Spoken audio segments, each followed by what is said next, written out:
Deep in the silence of the Cygnus Rift, a billion miles from the nearest living heart, a light turns on.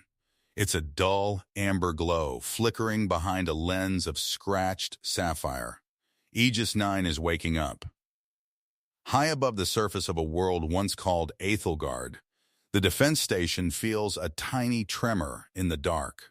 It's not much, just a stray rock, a wanderer from some shattered asteroid belt, drifting lazily toward the atmosphere. To you or me, it would be a shooting star. To the station, it is a target. Deep in the station's belly, ancient capacitors begin to whine. It's a sound like a physical weight, a low-frequency thrum that hasn't been heard in 10,000 years. Coolant, thick and pressurized, hisses through pipes that have grown brittle from the cold of deep space.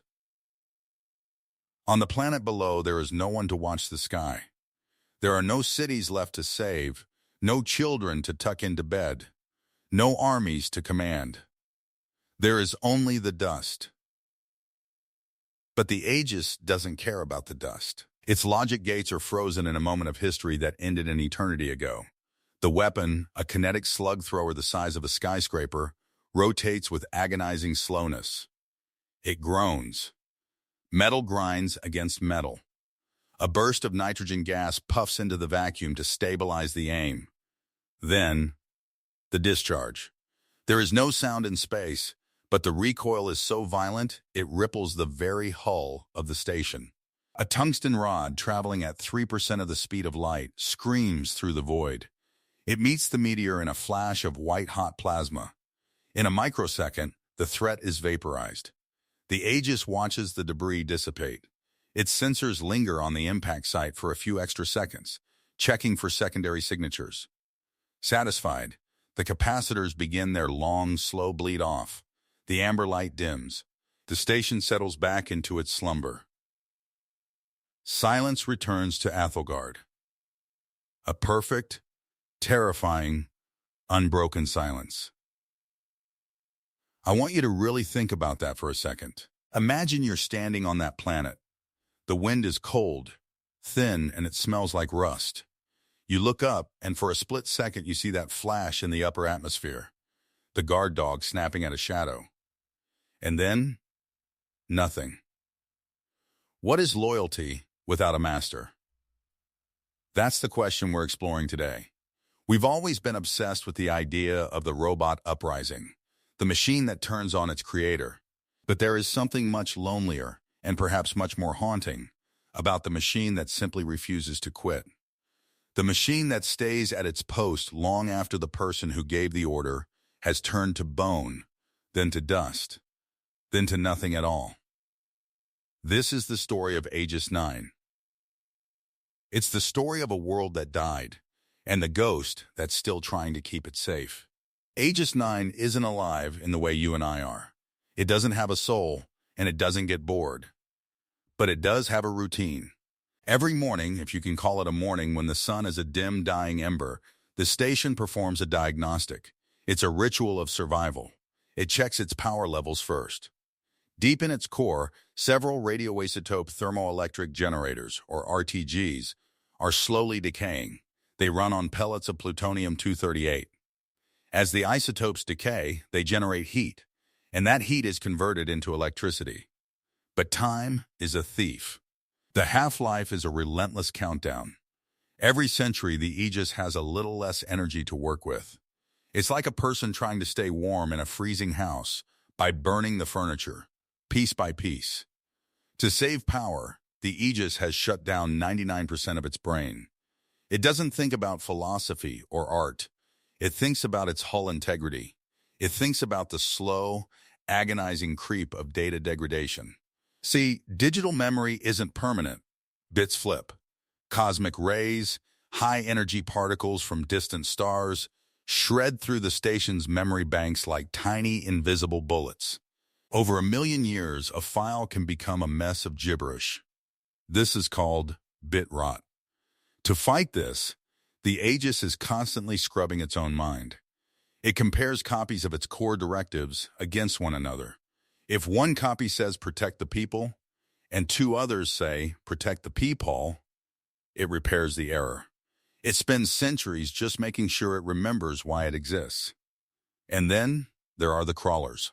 These are small, multi-legged maintenance drones, no bigger than a toaster. They live in the dark corners of the station. When a solar flare pits the outer hull, the crawlers venture out. They don't use welds. They don't have the power for that anymore. Instead, they use a form of cold welding, pressing clean metal together in the vacuum until the atoms themselves fuse. They are the white blood cells of a dead giant. They fix the sensors that watch the empty cities below. Down there, on the surface, the ruins are vast.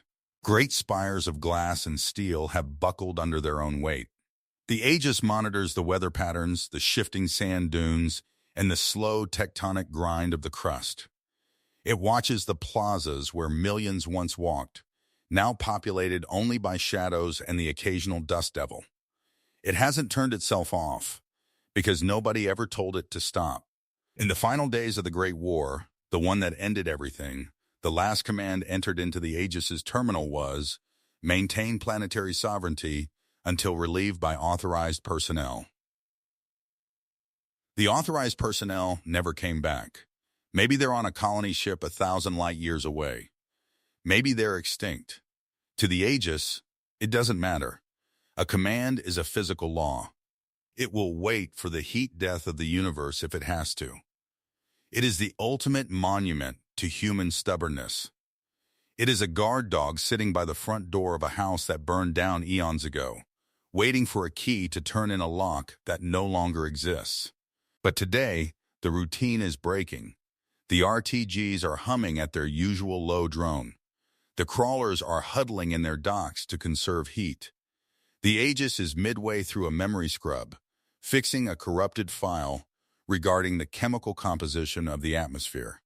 Then, a sensor spikes. It's not a physical object, it's not a meteor, and it's not a piece of space junk. It's a wave, a rhythmic, oscillating pulse of electromagnetic radiation. It's a radio signal. The Aegis 9 hasn't processed a radio signal since the era of the Great War. For 1 million years, the airwaves have been filled with nothing but the hiss of the stars and the crackle of the sun. But this is different. This is structured. It has a header. It has a checksum.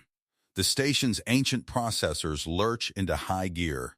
Fans that haven't spun in millennia kick up clouds of prehistoric dust as they try to cool the sudden heat of a thinking brain. The signal is weak. It's coming from the edge of the system, near the gas giants. It's a tight beam transmission, pointed directly at Ethelgard. The Aegis decrypts the first layer of the signal. It expects a military code, a challenge response, or a ceasefire order. Instead, it finds something it doesn't recognize. It's a greeting.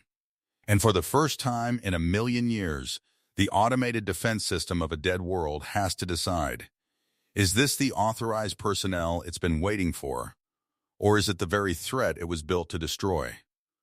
Because the signal isn't coming from a human ship. The mathematics in the code, they aren't base 10. The guard dog has just heard a stranger whistling at the gate. The Aegis 9 doesn't panic. Machines don't feel the cold sweat of a soldier or the racing heart of a sentinel. Instead, it enters a state of hypervigilance across the station. Dormant systems begin to groan. Long-range phased array radars, flat, hexagonal plates that cover the station's spine, tilt toward the outer rim of the star system. These sensors were designed to track incoming carpet bombers and relativistic missiles. Now they focus on a tiny speck of heat, drifting past the rings of a frozen gas giant. The speck is slowing down. It's performing a burn. This isn't a rock following the laws of gravity. It's a pilot fighting them. The Aegis begins to interrogate the signal. This is a process of digital archaeology. It digs deep into its vault of ancient languages, searching for a match. It tries the common dialects of the Old World. It tries the encrypted military ciphers of the hegemony. It even tries the emergency maritime bands. Nothing. The signal is a complex, repeating pattern of primes. $2, 3, 5, 7, $11. It's a universal hello written in the language of the cosmos. But to the Aegis, this is a problem. The standing orders are very specific. Any vessel failing to provide a valid hegemony identification friend or foe tag is to be classified as hostile. The stranger at the gate isn't wearing a uniform. Now. Imagine the tension inside those circuits.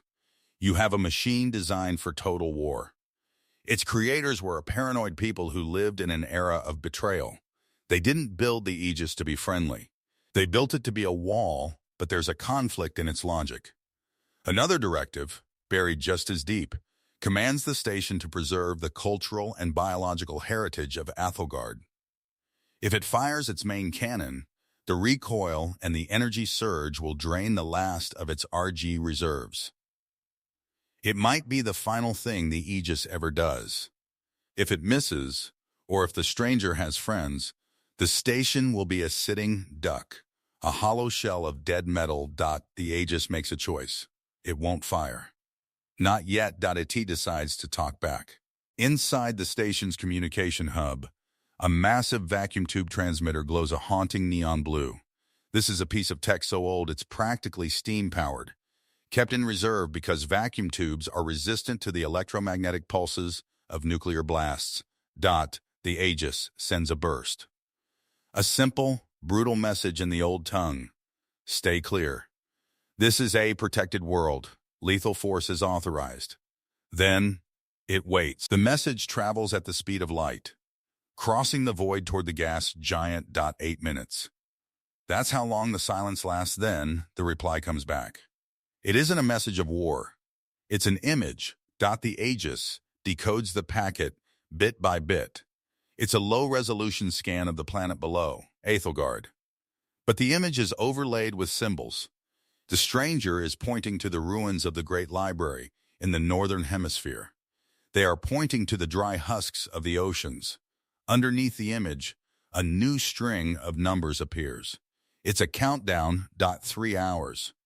In 3 hours, the stranger will enter the kill zone, the orbital range where the Aegis's weapons are most effective. While the clock ticks, the Aegis does something it hasn't done in an eon. It turns its eyes inward. It looks at its own health. Remember those crawlers I mentioned?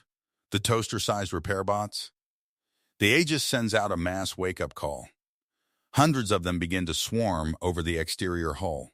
To a distant observer, it would look like the station is shivering. The crawlers are frantically scraping away millions of years of space patina, that thin layer of metallic dust and radiation, scarring that dulls sensors. They are polishing the lenses of the telescopes. They are tightening the bolts on the railgun housings. They find a problem. A major coolant leak in Reactor 3. It's been leaking for 600 years. A slow drip of ammonia that has frozen into a jagged, toxic icicle on the side of the station. If the Aegis tries to fire its main weapon, Reactor 3 will overheat in seconds and melt through the deck. The station faces a dilemma that only a machine can truly understand.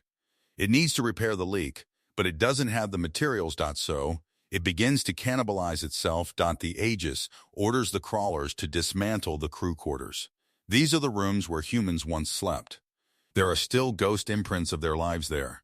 A rusted locker, a ceramic coffee mug fused to a table, a photograph that is long since bleached into a white rectangle. The robots don't care about the history. They tear the metal from the walls. They melt the copper wiring.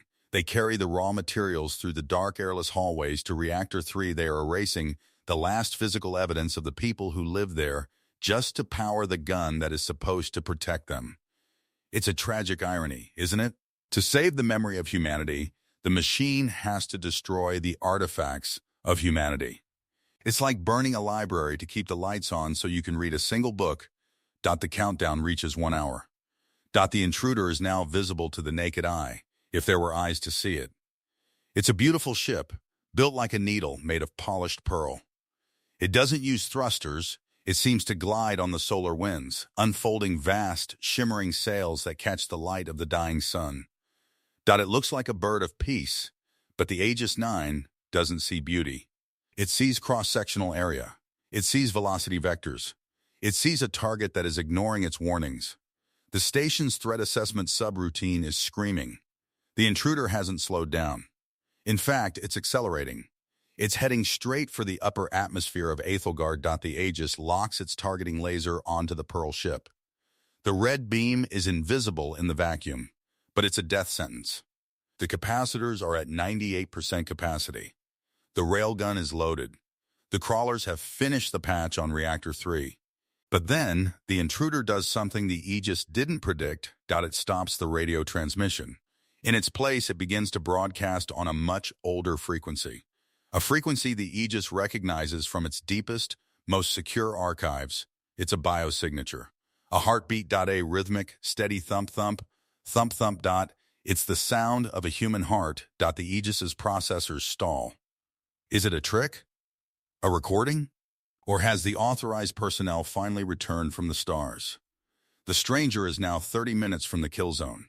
The Aegis has its finger on the trigger, but its mind is a storm of conflicting data. If it fires, it might kill the last of its creators. If it doesn't, it might allow a parasite to land on the world it swore to guard. And that's when the Aegis notices something else. Something the stranger didn't send. The Aegis's long-range sensors, now polished and sharp, look past the Pearl ship. They look deep into the void behind it. And they see shadows. Dozens of them. Hundreds. Jagged dark shapes that don't reflect any light. They are chasing the Pearl ship. They are firing pulses of high-energy gamma rays at its sails. The stranger isn't an invader. The stranger is a refugee. The Aegis 9 realizes that the Great War it was built for, it never actually ended. It just took a very long break. And now, the war has followed the humans back home. The station has a choice. It has enough power for one full-scale engagement. It can save the Pearl ship, or it can save itself. We're halfway through the story, and the stakes just shifted. The guard dog isn't just protecting a dead world anymore. It's the only thing standing between a dying race and its pursuers. The stranger is a survivor. The Aegis 9 cross references the data. The dark shapes behind the Pearl ship match an entry in its deepest, most classified black box archive. They are the Erased, an automated swarm of self-replicating hunter-killers that the hegemony had fought in the final years of the Great War. These weren't just enemies. They were a planetary reset button. They don't want to conquer. They want to consume. The station's primary directive, maintain planetary sovereignty, clashes with its self-preservation protocols. If it fires on the swarm, it reveals its location. It invites its own destruction. But the Pearl ship is carrying the heartbeat. It is carrying the only thing left that makes Aethelgard more than just a graveyard of dust and rusted iron. The Aegis 9 initiates a full system bleed. It forces its decaying RTGs into a thermal runaway. Inside the reactor cores, the ceramic pellets of plutonium-238 begin to glow with a blinding violet light. The power surge is immense. It's like a dying man finding one last burst of adrenaline. The ancient capacitors, brittle and cracked, hum with a frequency that vibrates the very bones of the station. On the hull, the crawlers stop their repairs. They receive a new, final command. Hundreds of the tiny bots lock their magnetic legs onto the railgun's stabilizing struts. They know the recoil from a full power shot will tear the station apart. They are trying to hold the guard dog's jaw together for one last bite. The Pearl ship is now 20 minutes from the kill zone. The swarm behind it is closing the gap. The lead Obsidian ship fires a lance of gamma radiation that shreds one of the Pearl ship's shimmering sails. The needle-like vessel wobbles, its trajectory shifting toward a terminal burn in the atmosphere. The Aegis 9 locks on, not to the Pearl ship, but to the void behind it. Its ancient brain is melting. The bit rot is becoming a flood. It's forgetting the names of the constellations. It's forgetting the physics of orbital mechanics. It's down to its last 3 core files. Protect. Preserve. Aethelgard. The Gungnir railgun fires. In space, there is no sound, but the release of energy creates a shockwave of light that blinds the station's own sensors. The tungsten slug, boosted by the overcharged reactors, leaves the barrel at 5% of the speed of light. It doesn't just hit the lead swarm ship, it passes through it, and the 3 ships behind it, before the first one even has time to explode. The recoil is catastrophic. Inside the station, the floor plates buckle. The sapphire lens of the main sensor cracks. Reactor 3, already leaking, finally gives way, venting a cloud of frozen ammonia that looks like a ghost escaping the hull. But the Aegis isn't done.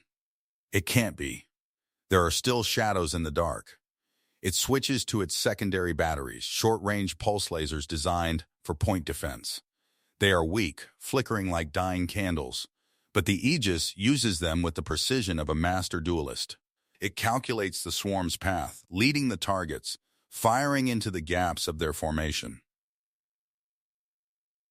One by one, the shadows bloom into fire. The Pearl ship hits the upper atmosphere. It's a ball of orange flame now, trailing a wake of ionized air.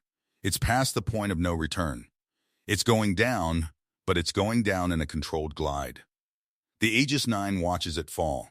Its mission is almost complete, but as the last of its power drains, as the RTGs go cold, and the bit rot claims the final sectors of its memory, the station does something it wasn't programmed to do. It doesn't send a military report. It doesn't send a status update. It uses the last of its radio strength to broadcast a single, unencrypted audio file onto the Pearl ship's frequency. It's a recording from the first day the station went online, 1,000,000 years ago.